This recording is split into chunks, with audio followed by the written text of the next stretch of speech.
Next, from Chicago, David Axelrod, the former chief strategist and senior advisor to President Obama, discusses President Obama's legacy and his thoughts on the 2016 presidential campaign and his expectations of President-elect Donald Trump.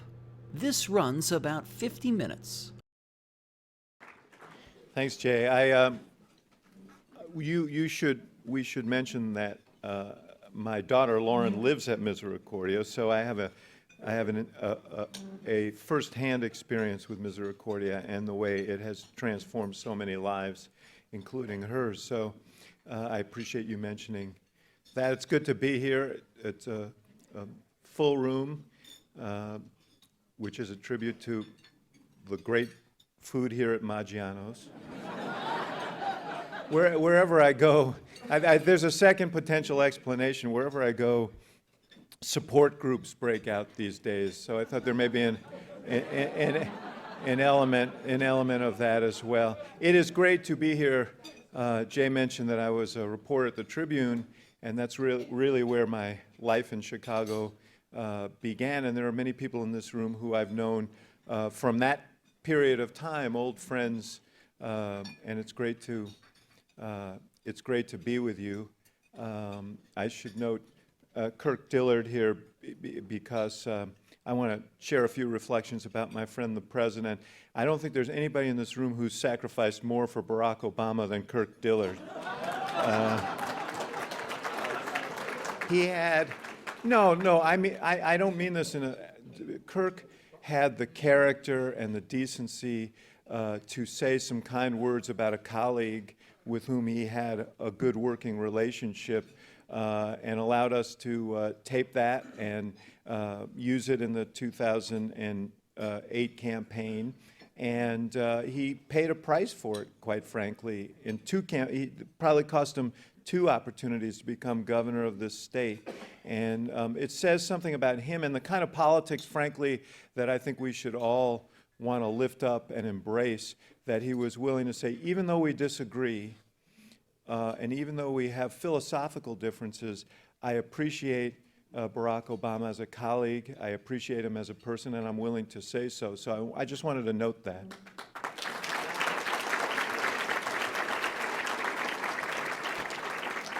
I also would be remiss if I were standing at this platform and not say a word about our friend Paul Green, who was also someone I knew from the beginning of my career here in Chicago. He was what Harold Washington would say a sui generis, and this room will never be without his spirit. And so I am honored to stand at the platform of this organization that he led so ably. Finally, I want to, yes, please. Now I want to reflect, because of the day on which we meet, the day before the President comes home to Chicago to make his farewell address. I want to share a few reflections on him. And on leadership. And I need to start by, I know many of you, part of being my friend is that many of you have heard the same stories many times. So bear with me if you haven't, but some of them are, I mean, they're relevant to the point I want to make today. But my friend Betty Lou Saltzman is here, who introduced me to Barack Obama. Where's Betty Lou? There she is. And I've told this before. She called me in 1992 and said, I met the most extraordinary young man, and I think you ought to meet him. And I said, why? And she said, because I think he could be the first African-American president of the United States. This was 1992. I always joke I take Betty Lou to the track with me whenever I go. But so I had lunch with this young man at Brett's, a little diner around the corner from my office. And while I didn't walk away humming Hail to the Chief, I was really so impressed by him, and this is why. He had just returned from Harvard Law School. He'd been president of the Harvard Law Review.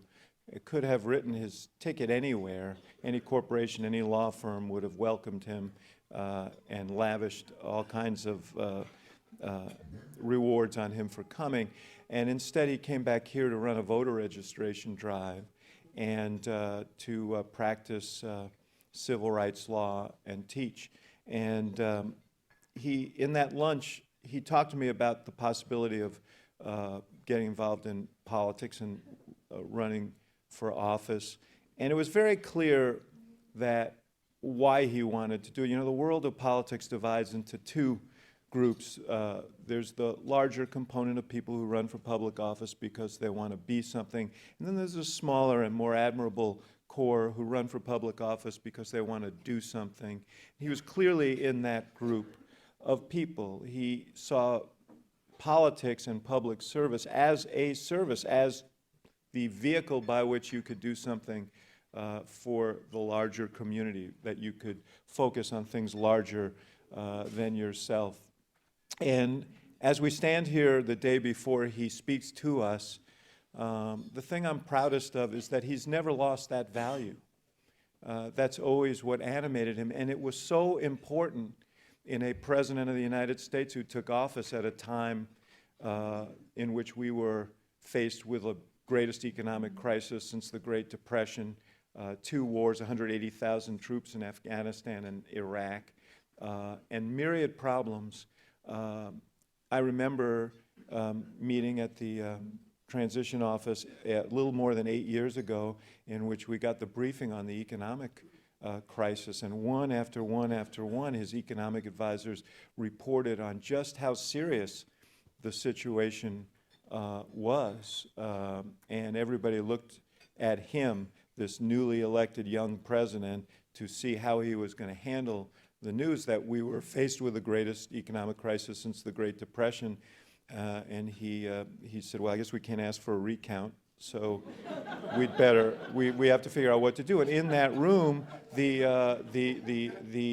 outlines of a Recovery Act began to be sketched out. And I saw him in the next months make a series of speeches, a series of decisions, each of which were as difficult, politically fraught, unpopular as they were necessary.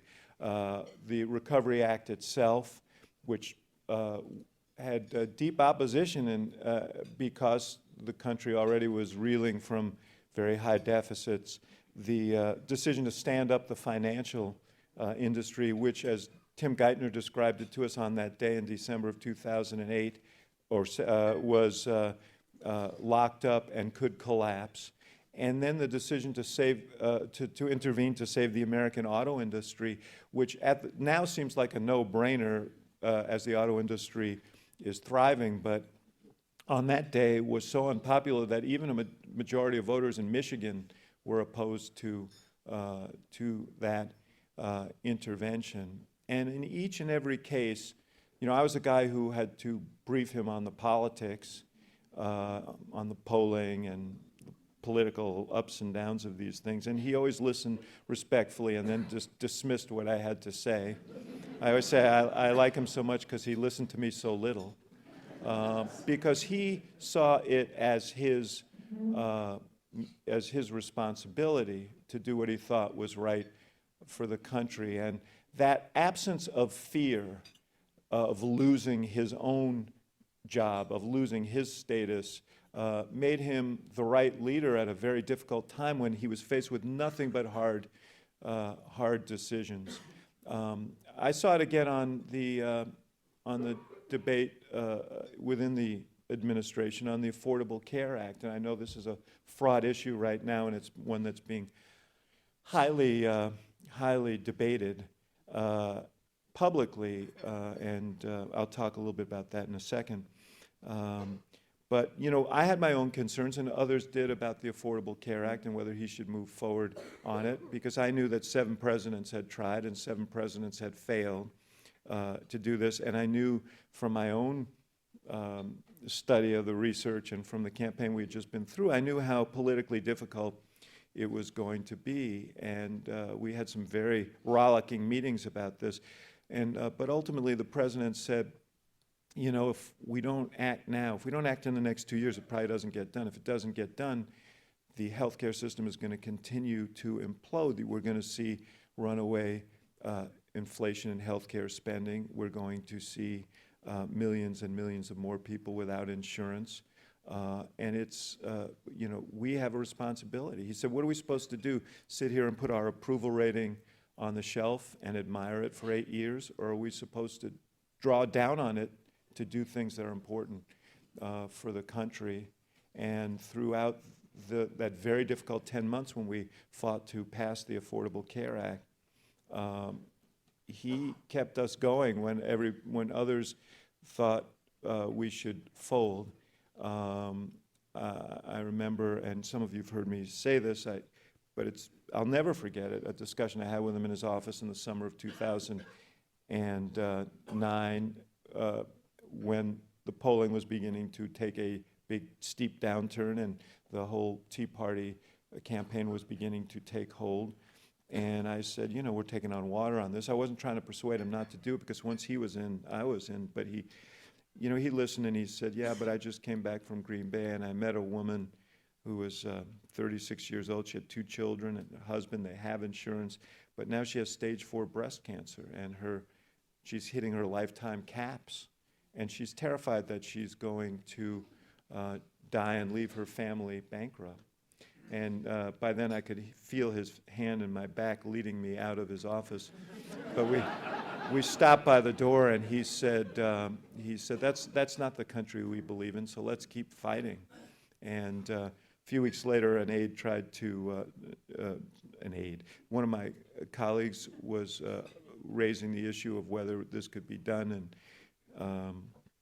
the president turned to Phil Shalero, his legislative aide, and said, Phil, do you think we can pass this? And he said, Phil said, depends how lucky you feel, Mr. President, which isn't necessarily the answer a president wants to hear. And the president laughed and said, Phil, I'm a black guy named Barack Hussein Obama, and I'm president of the United States. He said, I feel lucky every day. On March 20th of 2010, we were all gathered in the Roosevelt Room in the White House, which is the big conference room across the hall from the Oval Office. And the president and vice president were there, and everybody who had worked on this issue. And there was a real joy because the final vote was going to happen that night, and we were watching from the feed from Congress. And in the midst of this, I got up and I left and went into my office, which was right next to his. And I closed the door and I just wept, sobbed. And I didn't even know why I felt that way at first. And then I realized it was because of this, because of my child who lives at Misericordia, Lauren, who we found blue and limp in her crib when she was 7 months old. She's an adult now. And I was a young reporter at the Chicago Tribune at the time, got a terrified call from my wife who thought the baby had died, rushed to the hospital. There we saw her have a grand mal seizure, and it would be the first of 19 years of seizures. They told us at first that she would be okay, that it was probably a fever, and then a month later we were released and she was still having 10 seizures a day. And the medications that were prescribed to her were very expensive, and there were other expenses that the insurance just didn't cover. And we couldn't change insurance because she had a pre-existing condition. And so I was making a reporter salary at the Tribune, and they didn't pay the lavish salaries that Jim Kirk pays at the Sun-Times. So, $1,000 a month out of pocket to try and keep my child alive and well. And I cried that night because I knew that there were families all over this country who wouldn't have to feel the terror that we felt that night, or in that period of our lives. And and since that time, I bump into people on the streets almost every day who want to talk to me about the Affordable Care Act. A young man who came up to me with a baseball cap on, no hair, and it was obvious that he had not been well, and he said, and he had tears in his eyes, And he said, I just want to thank you. And I said, for what? He said, because I think you had something to do with saving my life. And I said, what do you mean? He said, well, I didn't have insurance. I was able to get it under the Affordable Care Act, and I wasn't feeling well. And now that I had the insurance, I went to the doctor, and I had non-Hodgkin's lymphoma, and I was able to get treated, and they say I'm going to be okay. I have these encounters all the time, and when I remember that night when the law passed, I went and collected myself, and I found the president, and I said, I want to thank you on behalf of all the families who won't have to go through what my family went through. And he put his hand on my shoulder and said, that's why we do the work. And that is what has guided him as long as I've known him. That's why we do the work, to try and help make this a better country, make it better for people who are struggling, to clear the underbrush out of the way that stands in the way of people who are working hard and trying to make their way. So now we have this debate in Congress about repealing the Affordable Care Act. It's been voted 50 times, this repeal, and it was always repeal and replace, and now those who want to repeal the law are the dogs who caught the car, and they have no replacement. And they have no replacement because it is not possible to say we're going to make sure that people with pre-existing conditions can get insurance. We're going to do away with lifetime caps. We're going to make sure that people under 26 can stay on their parents' insurance. We're going to do all those things, but we're going to repeal the Affordable Care Act. It is a very, very difficult there may be some insurance people in the room who can speak to this, but you remove one brick and the whole thing falls apart. And so, I hope that reason will prevail. As the president said, I don't care if it's the Affordable Care Act or Trump Care, so long as people who need health care can get it at a price they can afford. And I think that's people talk about it as Obama's legacy. I think he would talk about it as something important for the country, and I hope that we can that we can preserve that.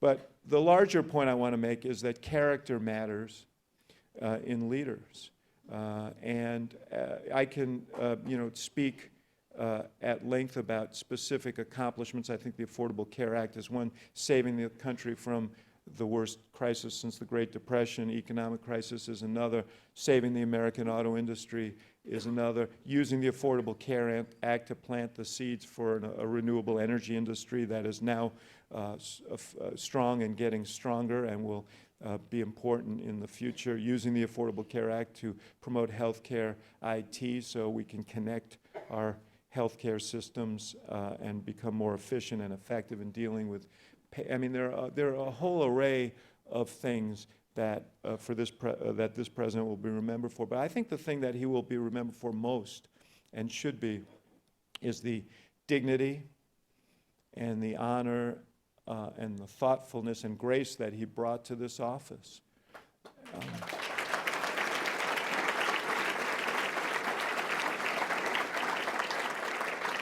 I've been around a long time, and I've been through a lot of elections, and I know that when one party wins and one party loses, you're going to have changes of policy.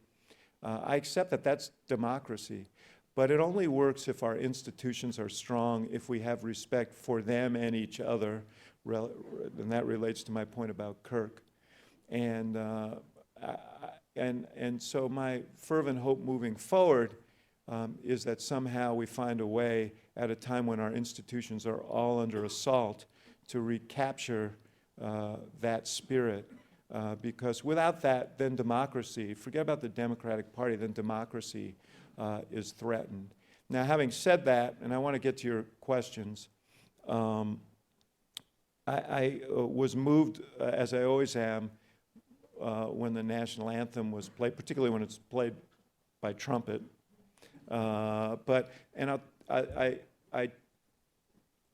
remember one of the highlights of my time in working for the president was when we were in Moscow in 1989, and we stood there in a line of dignitaries and heard their army band play our national anthem. It always moved me to hear it on any foreign soil, but this was particularly meaningful to me because my father was an immigrant from Eastern Europe, fled religious persecution, and here I was, his son, standing in this honor guard as the senior advisor to the President of the United States. And it happened to be what was the eve of would have been my father's 99th birthday.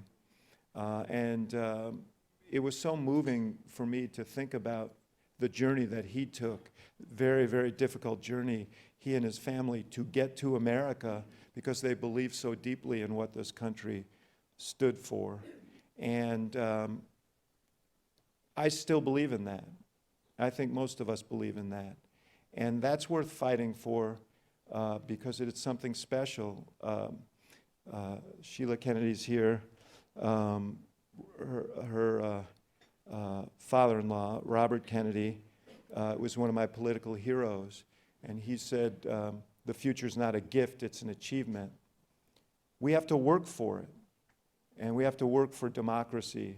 So my fervent hope is that however we feel about these elections, that we can stand together, shoulder to shoulder, whatever our political affiliations are, and recognize that our institutions are important and that we need to stand up for them. And with that, I'm happy to take any questions you have.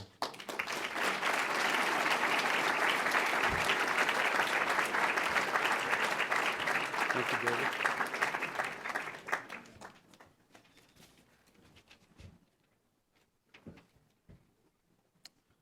Okay, everybody, that was very enlightening and wonderful, and it's nice to see David up here because I usually see David and his wife and the 3 kids at the farmer's market in Three Oaks. You folks are always taking a new kitten home. That's true. How many do you have? Well, we had 3. One wandered into traffic recently. So. Casualty. Okay. First question I have here is from Dave Lundy over here from Aileron. If you could give one piece of advice to Democrats in Washington and beyond, what would it be? Well, I get this a lot. You know, I think actually Democrats have a tough decision to make because there'll be an impulse, and there may be people in this room who share it, to do to Donald Trump exactly what they perceive was done to Barack Obama. You know, we had, for example, a really splendid nominee for the Supreme Court who had good relationships among Republicans and Democrats, whose nomination languished for a year because Senator McConnell wouldn't call the nomination. I saw him on television yesterday lecturing the Democrats on growing up and not being obstructionist by insisting that President Trump's appointees be vetted, and yet he wouldn't allow an exemplary member of the court, of the appeals court, to be to get a vote in the U.S. Senate. So I think there are plenty of provocations for Democrats to say we're going to do exactly the same thing. I have a concern that we're in this mad cycle of mutually assured destruction, and that we're going to, if our attitude is we are not going to do anything, even if it's meritorious, because it might redound to the benefit of this president, I think that we are going to only increase the level of already very significant cynicism people have about whether this system can work. And if that happens, it's actually Democrats who will suffer the most because Democrats actually believe in government. And I think some Republicans do too, but the Democratic Party is a party that believes that government is a tool to help solve big problems. And if the government can't function because there's gridlock, I think that makes it a much tougher case for Democrats. Now, there's a counter-argument, which is if it doesn't work for him after he promised to make it work, then he'll be thrown out. And I understand that. But in the meantime, we've got a country here, and, you know, the country's held hostage to that. So my advice to Democrats would be to fight this president on matters of principle, and there'll be plenty of opportunities to do that. I just mentioned one, the Affordable Care Act. But I think that if there is an opportunity to do something, then that ought to be given some credence and respect. But I understand there's a lot of hard feelings that have to. In terms of the party itself, the president himself was, I think, pretty candid in his discussion with George Stephanopoulos. I share his view. If there's a criticism to be made of all of us, and I consider myself culpable as well, we didn't spend enough time building the party from the grassroots up. We came to office in this time of crisis. We were trying to deal with the crisis, and then we were trying to get reelected. We spent too little time thinking about just the mechanics of building the party. And I think Democrats need to really pay a lot of attention to that now, because it's not just a presidential election that counts, but all those elections in between that dictate who serves in legislatures and who serve as governors, and I think that has to be a priority moving forward. Thank you for the Axe Files and the productive political and cultural discussions you share on it. What inspired you to start it, and where would you like it to go? That actually was my question. You know, the Axe Files is a podcast that flowed from my work as a director of the Institute of Politics at the University of Chicago. We had a whole lot of interesting people coming through there, and I would often have conversations with them on a stage, and Steve Edwards, our executive director, said, you know, you should consider doing a podcast. I really hadn't been that familiar with podcasts being as contemporary as I am, but it turned out that I mean, what the Axe Files is just they're hour-long conversations with various people. I did one with the president at the end of the year. That was fun and I hope interesting. But it's not so much to do a kind of meet the press sort of thing, but to give people a stronger sense of who these folks are as human beings, what motivates them, what was their history. I just as with the Institute of Politics, I try to be nonpartisan about it. I had a great conversation with Mitt Romney. I had a great conversation with Karl Rove. I've just recently had somewhat controversial on the campus, but I had Sean Spicer, President Trump's or President-elect Trump's incoming press secretary, hopefully what it does is take some of the acidity out of our politics and gives people a sense to know the folks who they know as sort of cardboard cutouts as human beings. So if you find yourself on a long drive or on a treadmill, I hope you'll give it a listen. Okay. This is from Ron Rita, City Club member here. Do you think President Obama could have won a third term? Well, we should vote right here. Yeah, I think I think for sure he could have. You look at how his standing today, and he's leaving with, you know, in a very, very kind of freighted political time, he's leaving with high ratings that are comparable to those of President Clinton when he left, President Reagan when he left office. So yes, I think he could have won. But you know, he points out, and I think he's right. There is as much as some in this room, including me, would love to see him there for 4 more years. Part of what makes our democracy what it is the wisdom of leaders changing, because there's a freshness that comes with new leaders. There's a challenge that comes with new leadership that is important and vital, you know. So he could have won. I'm very confident of that.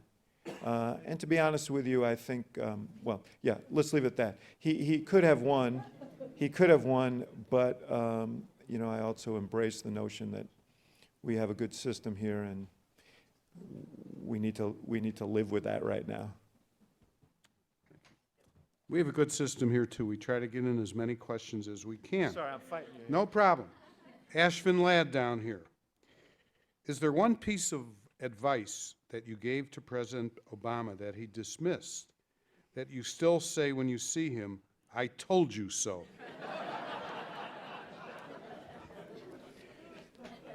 Well, there are a lot of ways I could answer that, but some of those conversations are best left between us. The truth is that we didn't disagree very much, and when we did disagree, it was because I was making a political argument and he was making a principled argument, and so I was always willing to lose that. One of the reasons I enjoyed and valued working with him so much is that he valued principle over politics, and you know, we all say we want that.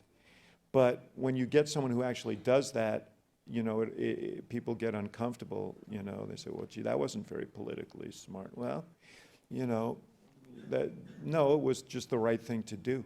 So, but I will tell you that, and he acknowledged this in the podcast that we did, so I will repeat it because I enjoyed it so much, that there were two things on which he raised doubts. One was back in 2004 when he was running for the Senate. I wrote an ad for him, the first ad we ever did together. It was the introductory ad for his Senate race, and it ended with the words, it talked about his improbable life and the things he was able to do, and it said, "Now they say we can't change Washington. I'm Barack Obama, and I approve this message to say, yes, we can." We did the first take, and he said, "Yes, we can. Yes, I don't know, is that too corny?"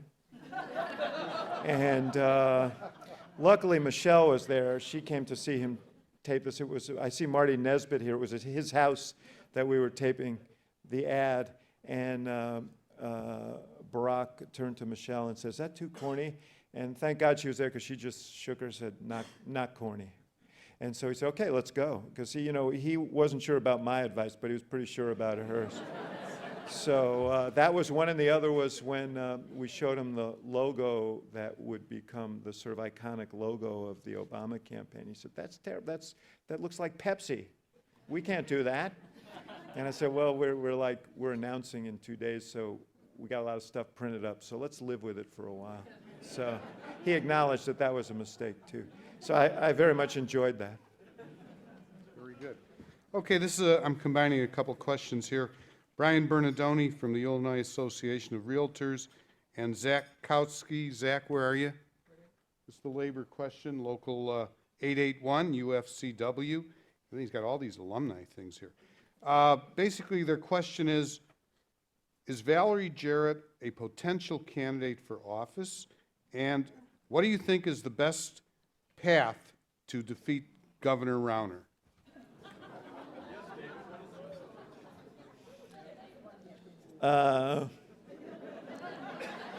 There goes the sailing above thing. Valerie would be a very attractive candidate if she ran for public office. She is smart, she's experienced, she presents herself really well. The question is whether she'd want to do that, and I have some doubt about that just based on my conversations with her. I mean, she has a very good sense based on her work with Mayor Daley here, going back to Mayor Washington, and with the president, what public service and what particularly political campaigns demand. And so, yes, she'd be a good candidate. Do I think she would run? I have some doubts about that, but I haven't asked her lately her thinking on that question. In terms of the governor, look, I like a lot of, people think of me as a partisan, and I understand that, but I consider myself an American first, and when the governor got elected, it was my hope that some of these really, really serious problems that are affecting our state relative to our finances would be dealt with. And I think that an honest reading of the problems of the state are that it's a little like Murder on the Orient Express. I think there are a lot of hands on the bloody knife, you know, and some are Democratic hands and some are Republican hands. But we are where we are now, and we are in a state of crisis, and that crisis demands thoughtful cooperation, not dogmatic resistance. So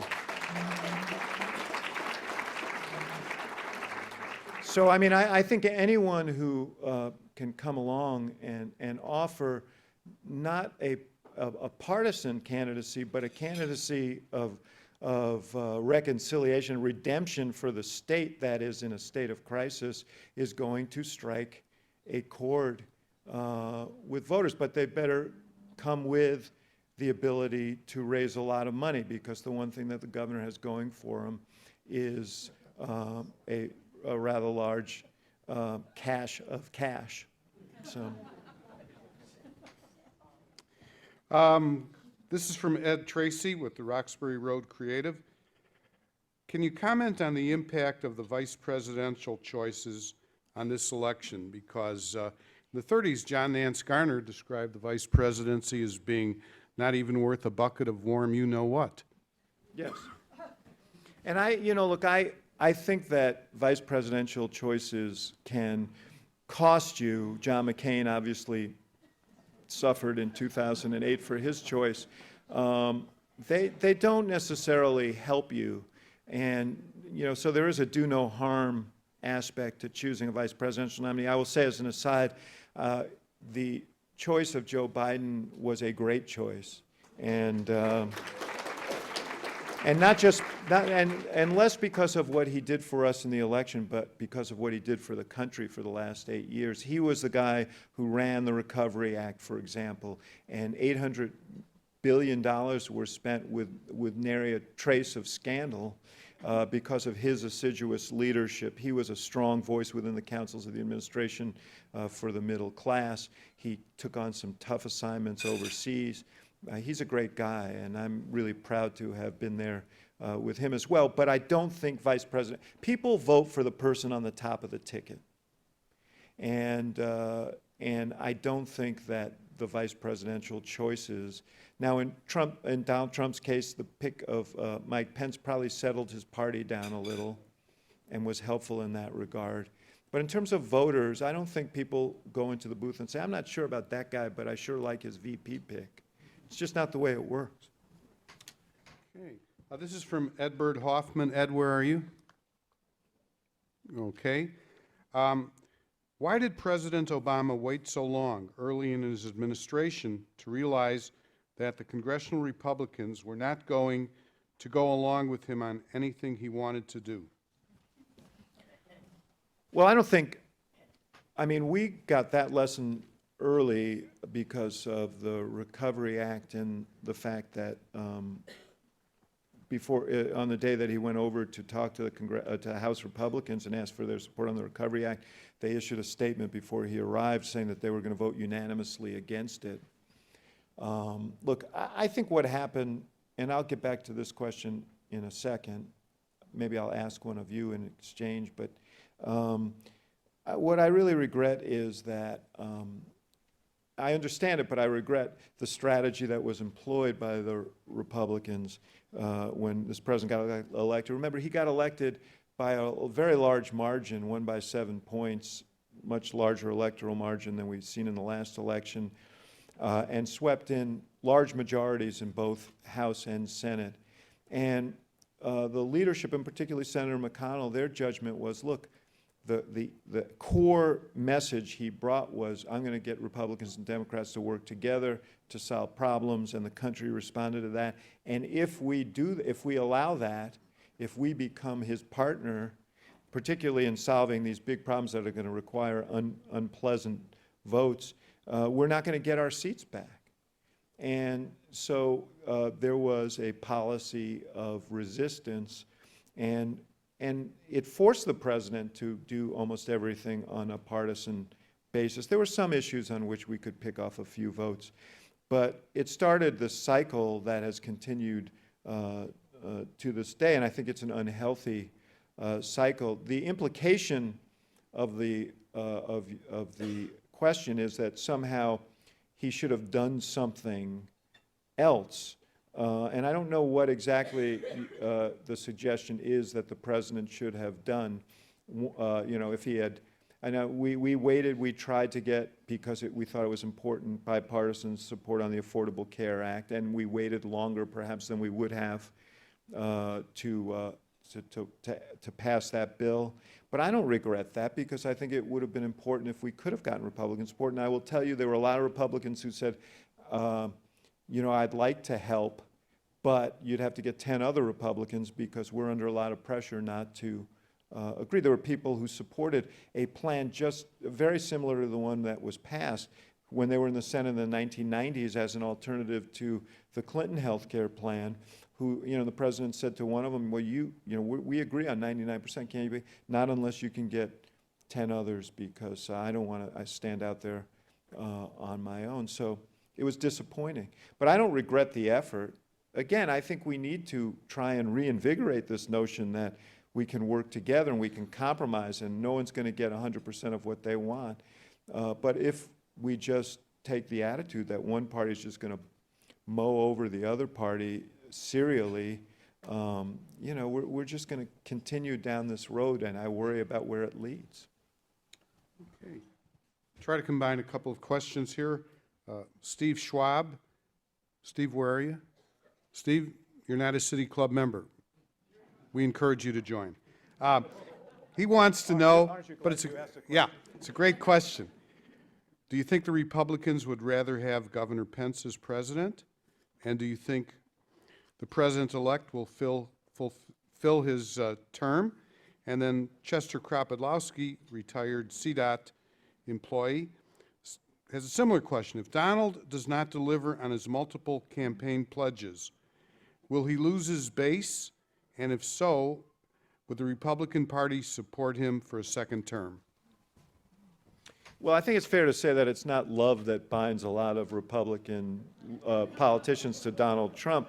I mean, there was 16 of them ran against him, and there was, he was sparring with the Speaker of the House, weeks before the 2016 election. So I don't think this is not, there are not bonds of affection here. But I think there is a recognition that, he has a base, and that base is powerful within the Republican Party, and they need to respect that base. I think that what Republicans have figured out is that there's not a lot of, philosophical things that this new president cares about. He's not sitting there mulling over his, multiplicity of ideas about how to improve the country and so on. And so they see in the absence of that an opportunity to pass stuff that they want to pass. So like a very deep tax cut, deregulation, the Obamacare repeal. They're all on board for that. I think where it gets sticky is on some of the other stuff, and where the rubber will hit the road is on some other stuff. And I'm sure, I know there are a lot of corporate leaders in the room. I'm sure that they are, if you're a party and you believe in sort of libertarianism and the free markets, you can't be thrilled when the president is tweeting about major corporations and sending their stocks plummeting in order to try and jawbone them into doing what you want them to do. I mean, that's not consistent with what a lot of Republicans believe. I do think they're more comfortable with Pence. I think they'd be happy to have Pence. And I think, this is I may be dead wrong about this. I wonder whether Donald Trump will be the candidate in 2020 of his own volition. Because I just don't know if his interest will extend to 2 terms in the job. Now, I don't mean that as a joke. I think he likes the platform. I think he's, he likes the branding. But the day-to-day demands of being president of the United States are so enormous and so difficult, and that I wonder if at the age of 74, he's going to decide, you know what, let Mike have his turn, and I'll go back to Celebrity Apprentice, which isn't doing well now, So all of you gentlemen who are buying these blue suits, white shirts, and bold single-colored ties, you might not have to go overboard. This is from Mike Dillon. Do you have any interest in becoming directly involved in future campaigns? I made a decision after the 2012 campaign that I was never going to have a relationship like the one I had with Barack Obama or a candidate like him, and that anything else I got involved in would be therefore disappointing. And beyond which, I've been doing this for a long time.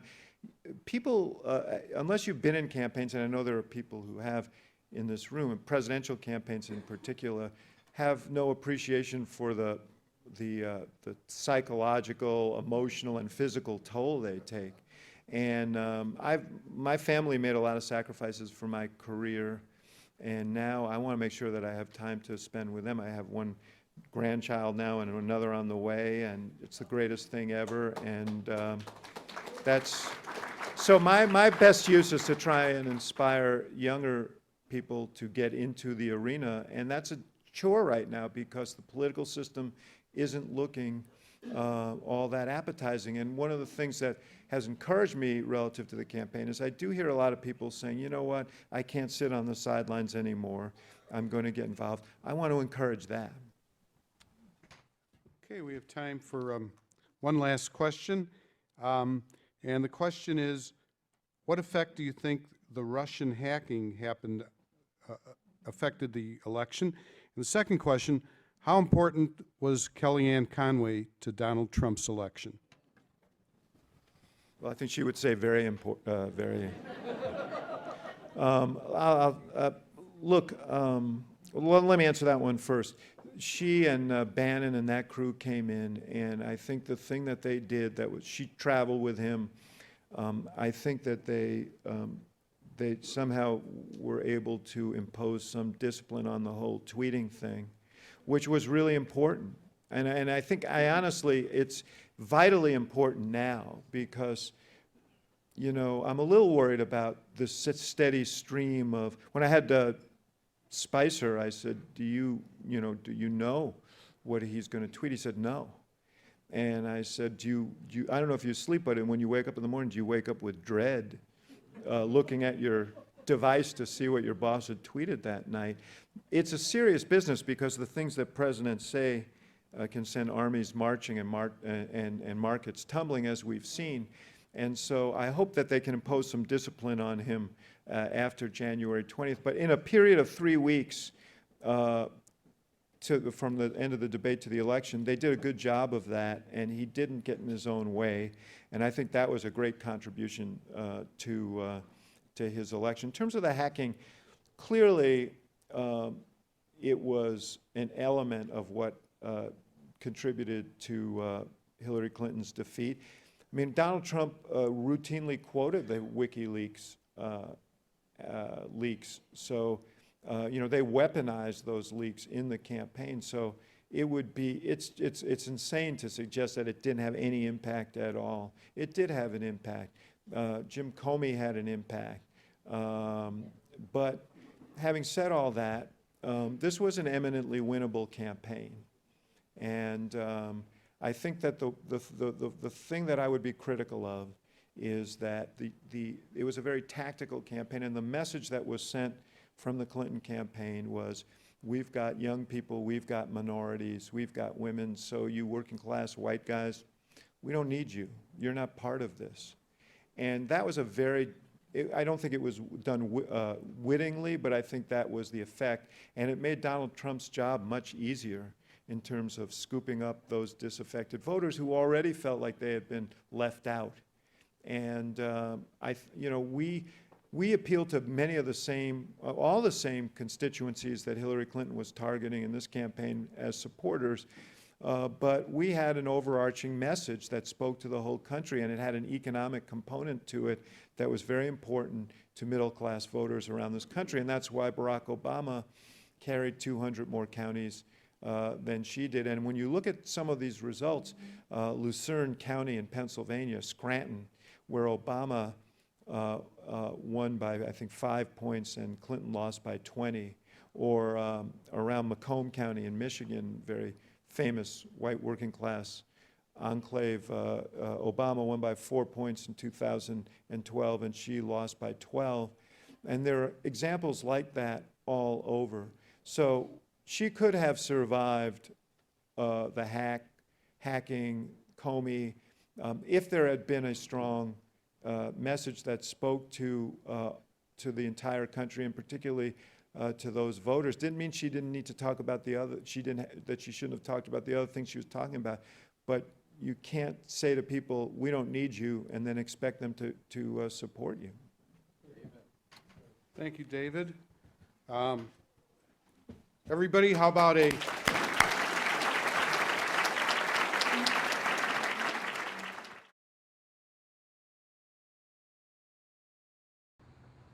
You're watching the Illinois Channel, an independent nonprofit corporation formed to provide gavel-to-gavel coverage of Illinois state government and other public affairs events taking place across Illinois.